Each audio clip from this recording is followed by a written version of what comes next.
Hey, everybody out there in internet land, Pastor John here from Turin Methodist Church in Turin, Georgia, with a sermon for the week of August 3rd, 2025.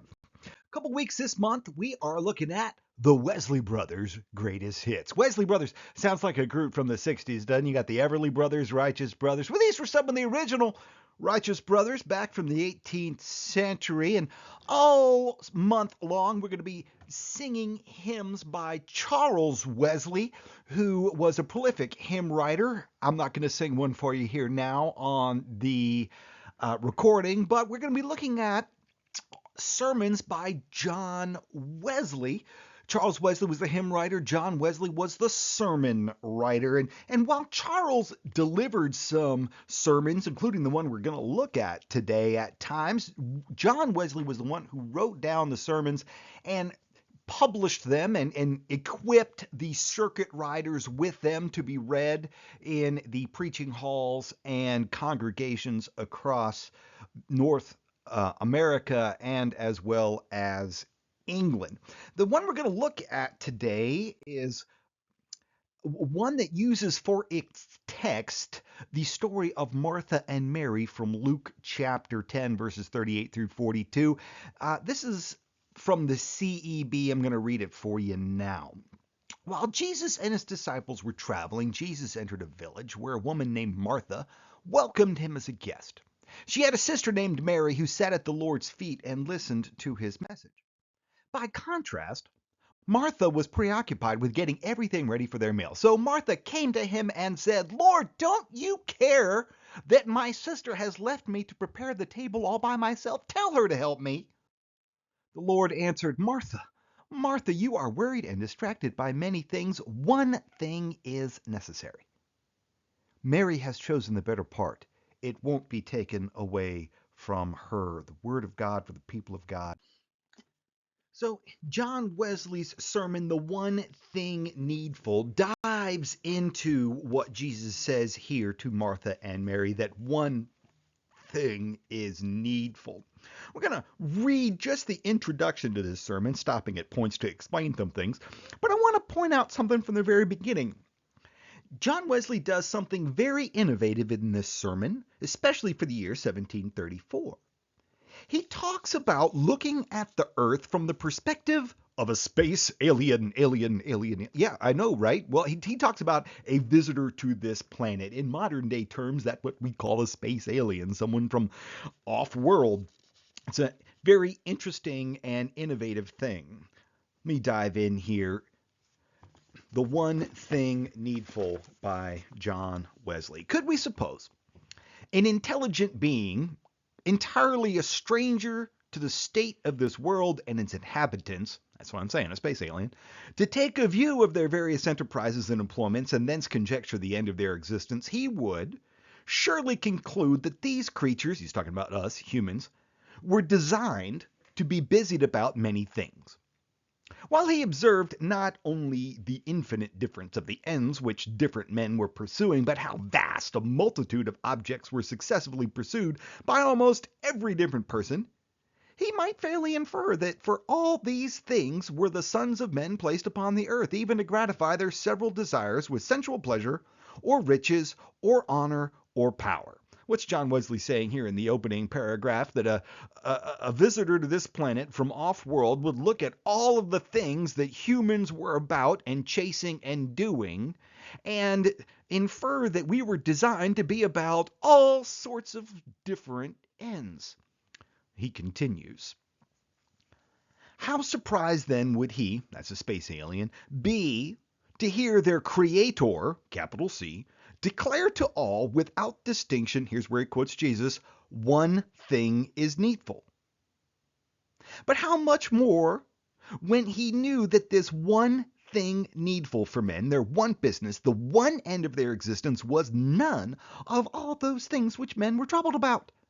None of all those ends which they were pursuing, none of all those businesses wherein they were so deeply engaged, which filled their hearts and employed their hands. Nay, that it was an end not only distinct from, but contrary to them all, as contrary as light and darkness, heaven and hell, and the kingdom of God and that of Satan. Basically, John Wesley's saying in the second paragraph of his sermon here that we're supposed to be about this one thing that God even told us, hey, we're supposed to be about one thing. But here we are, chasing after all these other things that are contrary to it. Have things changed since 1734? Not much. Let's keep reading. The only thought that he, that's the space alien, could form in their favor must be that they had a surplusage of time at their command. I love that word, surplusage. That they therefore trifled a few hours because they were assured of thousands of years wherein to work. We got all the time in the world to worry about that one thing, Jesus. That's what John Wesley is saying, that the space alien would be sure was our condition, that we had plenty of time to worry about that one thing. John Wesley addresses this, but how beyond measure would he be amazed when he heard farther that these were creatures of a day? That as they yesterday arose out of the dust, so tomorrow they were to sink into it again? That the time they had for their great work was but a span long, a moment? And yet that they had no manner of assurance of not being snatched away in the midst of this moment, or indeed at the very beginning of it? How would he express, how would he conceive the senselessness, the madness of those creatures who, being in such a situation, could think of anything else, could talk of anything else, could do anything besides, could find time for any other design or care but that of ensuring the one thing needful? Now, I'm not going to read the rest of the sermon, but John Wesley goes on in it to ask two questions.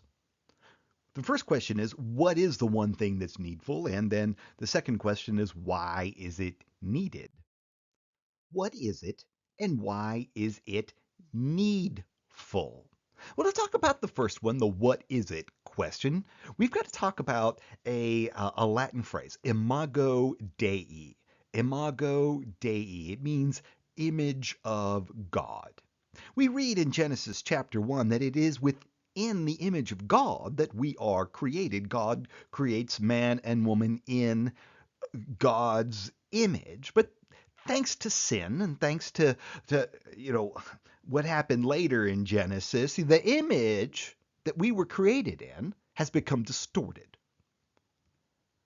We only need to be about one thing, John Wesley says. The one thing that we need to be about is the renewal of our fallen nature, getting back what has become distorted, fixing our fallen state. That should be the business we're about, not all of the things that we chase after, fame and fortune and all that other stuff, YouTube likes. Yeah, I mean, we need to be about one thing, the renewal of our fallen nature. To again quote John Wesley later in his sermon, this is a great quote here from this section. Our nature is distempered, as well as enslaved. The whole head is faint, the whole heart is sick, our body, soul, and spirit are infected, overspread, consumed with the most fatal leprosy. We are all over, within and without, in the eye of God, full of diseases and wounds and putrefying sores. And what are the wounds? What are the wounds that we have? Every kind of sensuality, pride, and selfishness. We are so fallen. Body, mind, and soul, we are so fallen in our nature from the way in which we are created. We need to make it our one thing that we're about in getting restored. Think of all the stress and time and resources and pain and regrets associated with all the vain pursuits that we chase after. So why is this? Why is it needful? Why is it needful that we get about to being restored, the renewal of our fallen nature? Well, John Wesley says there are numberless reasons, but the one that strikes the biggest chord for me is that we return to our true purpose. This answers the why are we here question. That deep question that used to be a joke back in the latter half of the 20th century. Why am I here, man? What's my purpose, man? Well, here's your purpose. Here is your purpose. And John Wesley says this point blank. For to this end man was created. You ready? This is it. This is why you're here. This is what you're supposed to be about. You ready? Here it is. To love God. And to this end alone, even to love the Lord his God with all his heart, his soul, his mind, and his strength. That's the purpose of a human. But how does love return us to being in God's image? Well, love is the very image of God. John 14:23. Anyone who loves me will obey my teaching. My Father will love them and will come to them and make our home with them. Okay, so that's what we need to be about. We need to be getting about the restoration of our fallen nature. Well, how? How do we get it back? Is it something that we can earn, something that we can do, something that we can work for? Well, here it is that we need to go back and look at Martha and Mary. We need to sit at the feet of the Master and learn. Now, what does it mean? What does it mean to sit at the feet of the Master? Well, I want you to picture preschool or kindergarten where the teacher is sitting on a stool and all the students are seated on the floor, crisscross applesauce around the teacher, listening and learning. Well, this is Mary. Mary is sitting at the feet of Jesus, listening and learning. We need to be about that. We need to be about getting a relationship with Jesus as a disciple. That's another Latin phrase for you today. The word disciple comes from the Latin word for student. And this is the truth that we learn sitting at Jesus' feet, is that Jesus is the only one who can restore us. Jesus is the only one. That's the lesson that we learn. We can't earn it. We don't deserve it. We can't work our way into it. We must have faith and believe. Jesus is the way and the truth and the life, the only one who can recreate us in God's image. So here's a couple of pointers from Martha and Mary. First of all, invite Jesus in. They invite Jesus into their home and their lives, and then give him your attention.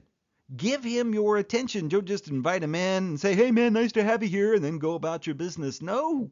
Give him your attention. Sit at the feet of the Master. And number 3, take instruction. It's never too late to be taught. Ladies and gentlemen, I hope you enjoyed this sermon today and learned a thing or two. Turn in next week as we continue to look at the Wesley's greatest hits. Pastor John from Turin Methodist Church signing out.